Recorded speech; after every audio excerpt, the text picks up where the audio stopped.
네, 안녕하세요. 하루 10분 문법 언어와 매체 문법의 수능적 해석 3강 시작할게요. 우리 3강에서는 뭐 할 거냐면 의문 변동 중에 대치를 할 거예요. 이 대치가 뭐지 하는 학생들 있을 거예요. 이 대치는 우리가 기존에 말하던 교체라는 개념의 대용어예요. 자, 그럼 이제 먼저 수강 로드맵을 한번 살펴보면 우리 지금 챕터 1 의문론의 3강 의문 변동 대치할 거예요. 알겠죠? 이런 의문 변동은 총 4가지 강의가 있어요. 그 중에서 첫 번째 대치. 네, 그럼 강의 목차를 한번 살펴보면 우리 먼저 기존에 사용하던 용어인 교체와 대치라는 용어에 관련된 이슈를 먼저 살펴볼 거예요. 그 다음에 이번에 새로운 교육과정에 대응하는 단어인 평파열음화가 뭔지 알아볼게요. 참고로 이 평파열음화는 옆에 써져 있는 대로 원래 기존에는 음절의 끝소리 규칙이라고 많이 불렸었어요. 알겠죠? 그리고 마지막으로 경음화, 즉 된소리 되기 배워볼게요. 됐죠? 네, 그럼 자 먼저 우리 교체와 대치란 용어에 대한 이슈를 좀 알아볼게요.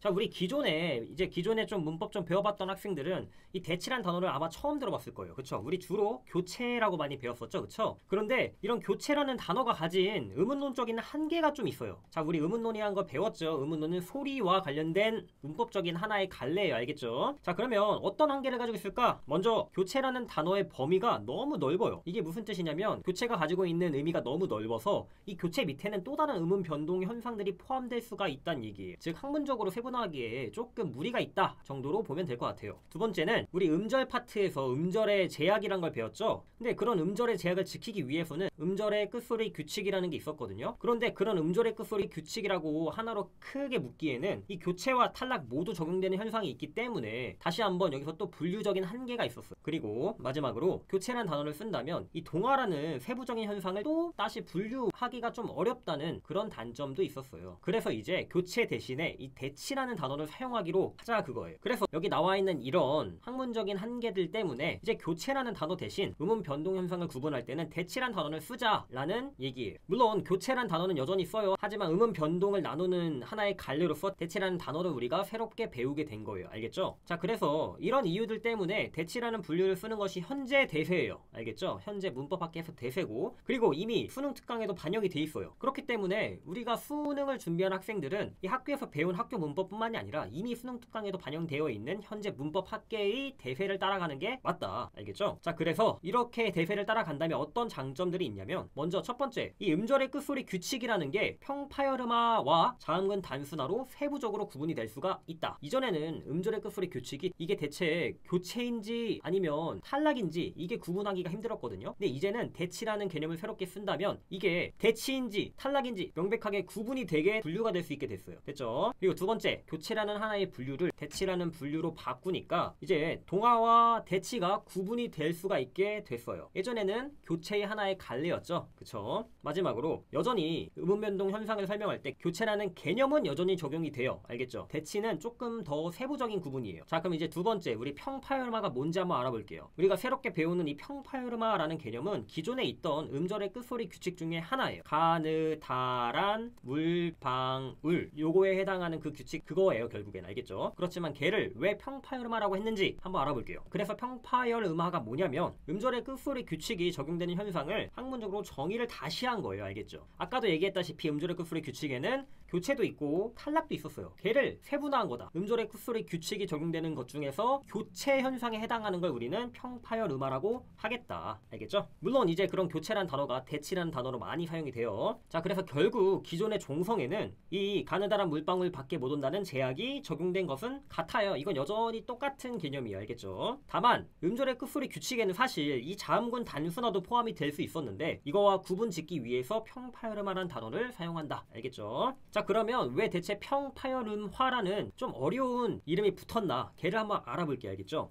자, 우리 이 표 전강에서 봤었죠? 그쵸? 여기에서 지금 이 빨간색 원 이거 뭐라고 했죠? 그렇죠. 얘는 소리의 색이라고 했죠? 예사소리, 된소리, 거센소리. 그래서 이런 예사소리, 된소리, 거센소리는 전강에서 잠깐 지나가듯이 했었는데 이렇게도 부를 수 있다고 했죠? 예사소리가 평음이고 된소리가 경음이고 거센소리가 유기음이다 라고 부를 수 있다고도 말을 했었죠? 그쵸? 이 중에서 바로 이 평파열음화의 평자가 이 평음의 평이에요. 자, 그러면 일단 여기서 종성에는 제약이 있었죠? 종성의 제약은 어떤 거였죠? 가느다란 물방 물방울만 올 수 있다. 그쵸? 그럼 한번 살펴볼게요. 어떻게 가느다란 물방울만 올 수 있게 되는지. 자, 그럼 이제 우리의 자음에는 다음과 같은 자음들이 있겠죠? 가나다라, 마바사, 아자차카, 타파하, 그리고 마지막으로 된소리까지 더해서 팡기역, 팡디귿, 팡비읍, 팡시옵. 됐죠? 자, 그런데 이 중에서 이런 소리 중에서 이 위에는 얘네들은 올 수가 있다고 했으니까 바뀌지가 않겠죠? 그쵸? 그래서 사실상 종성에 왔을 때 바뀌는 음운들은 이 빨간색 이만큼이 해당이 돼요. 그러면 이런 음운들이 뭐로 바뀌냐면 동일한 또는 그 음운과 가장 인접해 있는 조음 위치가 같은 음운으로 바뀌어요. 예를 들면은 여기 쌍비읍이란 거는 종성의 제약 때문에 못 오죠. 음절의 끝에. 그럼 얘는 뭐로 바뀐다고? 가장 가까운 비읍으로 바뀐다고. 그럼 여기 시옷이라는 거는 똑같은 조음 위치의 디귿으로 바뀐다고. 됐죠? 선생님, 그럼 여기 지읒은 뭐로 바뀌어요? 이럴 때는 얘가 그나마 좀 가깝거든요. 이런 것들을 대표음이라고 하는데 이런 대표음들로 바뀌게 돼 있어요. 자, 그러면 이 앞에 있는 이 시옷부터 뭐로 바뀌는지 한번 봐볼까요? 자, 이 시옷은 뭐로 바뀐다고? 그렇지, 디귿으로 바뀐다고. 그럼 그 다음에 지읒은 뭐로 바뀐다? 얘도 디귿으로 바뀐다. 치읒은 뭐로 바뀐다? 얘도. 자, 그럼 키역은 뭐로 바뀔까? 얘는 기역으로 바뀌겠죠? 그리고 티읕은 뭐로 바뀔까? 그렇지, 디귿으로 바뀌겠죠? 자, 피읍은 뭐로 바뀔까? 피읍. 그렇지, 비읍으로 바뀌겠죠? 자, 그럼 이번에는 히읗은 뭐로 바뀔까? 히읗은 일단 동일 조음 위치에는 없으니까 왠지 기역으로 바뀔 것 같죠? 그쵸? 근데 히읗은 대표음이 기역이 아니라 디귿이에요. 그래서 히읗도 디귿으로 바뀐다. 됐죠? 자, 그 다음에 얘네들은 너무 쉽죠? 얘네들 뒤에 있는 이 겹자음들 된 소리들은 뭐로 바뀔까? 그렇죠, 각각 이런 식으로 바뀌겠죠? 각각. 됐죠? 자, 이렇게 바뀐 현상들을 보면 결국에는 이 안 바뀌어도 되는 친구들 말고 얘네들이 결국 다 뭐로 바뀌었어요?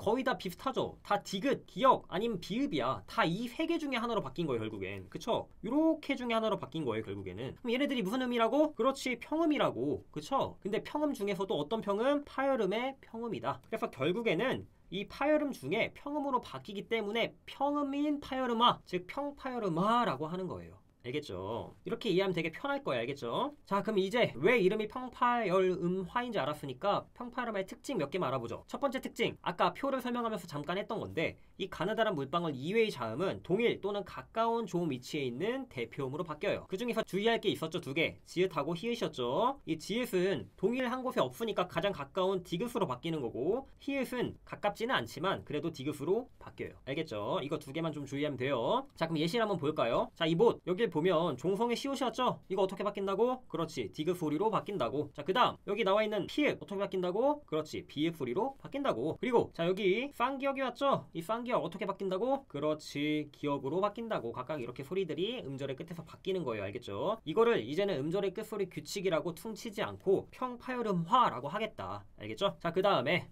결국 평파열음화가 속해 있는 대치라는 개념도 교체이긴 해요. 알겠죠? 다만 교체는 되게 큰 범위예요. 이제 그래서 교체라는 범위로 나누지 않고 대치로 세분화하겠다는 얘기거든요. 그렇지만 여전히 시험 문제에선 교체라는 개념이 쓰일 수는 있어요. 알겠죠? 대치도 교체다. 동화도 교체죠, 그쵸? 이런 것처럼 교체라는 건 음운이 바뀌기만 하면 교체인 거예요. 알겠죠? 근데 그런 음운이 바뀌는 것 중에서 동화가 아닌 교체를 바로 대치라고 하는 거예요. 이해됐죠? 자, 그 다음에 마지막 세 번째는 이 평파열음화에는 형태론적인 이슈가 있어요. 자, 그래서 일단 이 형태론적인 이슈가 뭐냐 한번 알아볼게요. 자, 이 평파열음의 형태론적 이슈가 뭐냐면, 자, 일단 우리 음운론은 소리라고 했죠? 형태론은 어떤 거냐면 단어예요. 단어가 가지고 있는 의미적인 것들, 이 단어가 어떻게 형성되어 있는지 그런 단어를 파헤치는 게 바로 형태론이거든요. 자, 그러면 평파열음화에 바로 단어적인 특성이 영향을 미친다, 그런 얘기예요. 자, 그래서 이게 어떤 얘기냐 다시 한번 얘기해보면, 자, 평파열음화가 일어나는 환경 자체가 뒷말의 조건에 따라 달라질 수 있다. 자, 그럼 이런 뒷말의 조건이 뭔지 한번 알아볼까요? 뒷말, 즉 뒤에 오는 말이 자음일 때 그리고 모음일 때로 일단 나눠져요. 그리고 모음일 때가 중요한데, 모음일 때는 실질 형태소가 오는지 아니면 형식 형태소가 오는지에 따라 달라져요. 그래서 바로 요거 두 개를 구분하는 게 이슈예요. 이거는 형태론에서 배우는 거거든요. 근데 다만 이런 형태론에서 배워야 될 지식이 여기에 살짝 관여를 한다. 자, 그래서 어떻게 달라질 수 있냐면, 먼저 자음이 올 때는 사실 상관없어요. 자음이 올 때는 그냥 바로 평파열음화가 일어나는 조건이면 그냥 평파열음화 해버리면 돼. 즉 가느다란 물방울만 쓰일 수 있는 환경이면 그걸로 바뀌면 된다고. 알겠죠? 그럼 예시를 한번 알아보면, 자, 이 찻다란 단어가 있죠? 뒤에 지읒이 왔죠? 얘는 이제 음절의 끝소리 제약 때문에 지읒이라는 단어가 못 오니까 대표음 디귿으로 바뀌어야 된다고 했죠? 근데 그럴 때 이 뒤에 오는 단어가 그냥 자음이 왔죠? 다의 디귿이 왔죠? 이럴 때는 그냥 상관없어요. 그냥 평파열음화 해버리면 돼. 알겠죠? 이럴 땐 그냥 바뀌면 되는 거예요. 자, 그런데 이게 모음이 올 때는 달라지게 돼요. 자, 여기서 우리 실질 형태소 개념과 형식 형태소 개념을 만약에 모른다면 문법 수능적 해석 제로를 듣고 오시면 돼요. 알겠죠? 자, 그래서 첫 번째 이런 실질 형태소가 왔을 때는 어떻게 하면 되냐면 일단 평파열음화 하면 돼요. 그리고 나서 그 다음에 연음을 시키면 된다. 연음이란 건 소리가 이어지는 거예요. 알겠죠? 자, 그럼 이게 어떤 얘기인지 구체적으로 알아보면, 자, 여기 이런 단어가 있죠. 옷 안이란 단어가 있죠. 옷 안. 사실 여기 띄어쓰기에 이렇게 되어 있는 거긴 해요. 자, 그럼 이런 옷 안이란 단어는 먼저 음절의 끝에 시옷이 왔죠? 그럼 바뀌어야 돼. 뭐로 바뀌어야 돼? 디귿으로 바뀌어야 돼. 근데 뒤에 오는 단어가 어때요? 그렇죠. 모음으로 시작하는 단어가 왔죠. 왜? 소성에 있는 이응은 없는 거니까. 근데 그런 모음으로 시작하는 단어가 실질 형태소예요. 안, inside. 실질적인 의미가 있잖아요. 그쵸? 이럴 때는 먼저 이 시옷이 먼저 디귿으로 바뀐 다음에 그 다음에 연음이 되는 거예요. 그래서 최종 발음은 오단이다. 됐죠? 자, 그러면 과연 형식 형태소가 올 때는 어떻게 될까? 형식 형태소가 올 때는 이게 중요해요. 평파열음화를 시키지가 않고 바로 연음을 하는 거예요. 알겠죠? 앞에 있는 이 단어처럼 시옷이 디귿으로 바뀌는 게 아니라 바로 그냥 시옷이 넘어간다. 그럼 예시를 한번 볼까요? 자, 이번에는 옷 안이 아니라 옷이라는 단어가 있어요. 여기서 이는 조사예요. 옷이 말랐다 할 때 그 이예요. 알겠죠? 그럼 이럴 때는 실질적인 의미가 없으니까 얘가 바로 형식 형태소거든요. 그럼 그럴 때 이 시옷이 디귿으로 바뀌는 게 아니라 그냥 바로 넘어간다. 알겠죠? 이 이슈가 있으니까 이 이슈 반드시 잘 알아둬야 돼요. 알겠죠? 네, 그럼 이제 세 번째 대치에서 배울 두 가지 중에 하나인 경음화를 배워볼게요. 경음화는 된 소리 되기라고 하기도 해요. 이건 여전히 쓰는 말이에요. 둘 다. 자, 그럼 그럴 때 경음화가 어떤 거냐면, 참고로 이 경음화란 건 조건이 굉장히 많거든요. 그래서 경음화는 수능적인 정의로 외워놔야 돼요. 어떤 거냐면 본래 경음, 즉 된 소리가 아니었던 것이 이제는 발음을 할 때 경음, 즉 된 소리로 발음되는 게 바로 경음화예요. 그래서 제가 계속 강조하지만 우리 반드시 문제 풀 때 이 발음을 꼭 해봐야 돼요. 알겠죠? 어떤 단어의 발음을 모르면 의문론 풀 때 조금 에러사항이 생겨요. 우리 이런 음운 변동의 규칙들 다 외울 수가 없잖아요. 그쵸? 수능에선 그걸 요구하지 않는다니까. 그러니까 반드시 발음 꼭 해봐야 돼. 알겠죠? 자, 그럼 이제 구체적으로 예시를 한번 살펴볼게요. 자, 우리 먼저 이 깍다라는 단어가 있다고 해봐요. 일단 항상 먼저 우리 최종 발음을 생각해보세요. 알겠죠? 최종 발음 깍따로 되는 것 같은데 그쵸? 자, 먼저 이 깍다가 발음이 어떻게 바뀌냐면 우리 이거 뭐였죠? 좀 전에 배운 거?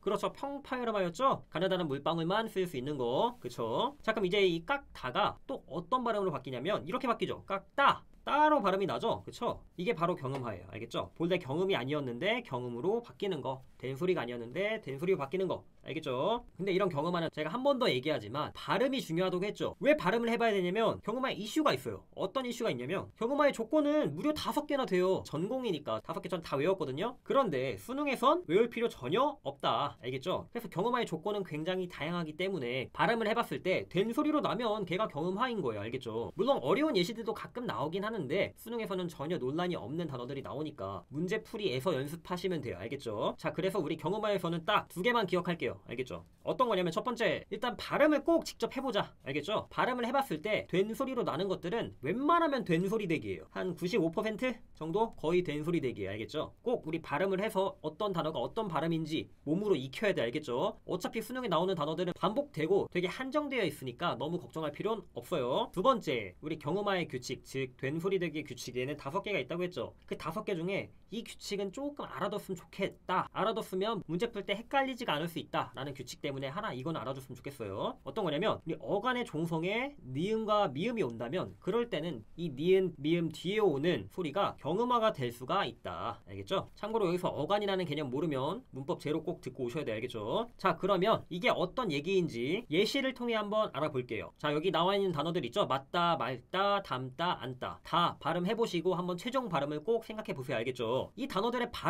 발음을 직접 해봤을 때 된 소리로 나면 된 소리 되기라고. 알겠죠? 아까 얘기했듯이 발음해봤을 때 된 소리로 나면 대부분 경음화, 즉 웬만하면 된 소리 되기 맞으니까 너무 걱정하지 말고 과감하게. 알겠죠? 저는 바로 해볼게요. 자, 먼저 우리 이 맞다란 단어를 보면 지읒이 평파열음화 때문에 디귿으로 바뀌죠? 대표음. 그쵸? 그런 다음에 뒤에 있는 디귿이 따로 나죠? 이럴 때는 맞아요, 맞다. 이럴 때 된 소리 되기가 일어났다. 그렇죠? 이때 된 소리 내기가 일어난 거다. 됐죠? 자, 그럼 막다라는 단어를 생각해 볼게요. 막다. 이것도 왠지 뒤에 따로 나는 것 같죠? 그럼 맞다니까. 자, 그래서 먼저 음운변동 2에서 배울 탈락이란 개념이 여기도 잠깐 들어가는데 음절의 끝소리에는 뭐만 올 수 있죠? 그렇죠. 가느다란 물방울밖에 못 오니까 여기 있는 이 리을 기억이라는 음운 중에서 하나는 없어져요. 그래서 먼저 여기서는 리을이 사라져서 막다라고 돼요. 그 다음에 막다 뒤에 따로 나죠. 그러면 된소리 되기 맞다니까. 알겠죠? 결국에는 발음이 따로 나니까 막다 이런 식으로 발음이 되면은 경음화가 일어난 거예요. 알겠죠? 자, 그 다음에 이 어간의 종성에 니은 미음이 오면 경음화. 사실 이 조건도 제대로 모르고 있어도 발음해봤을 때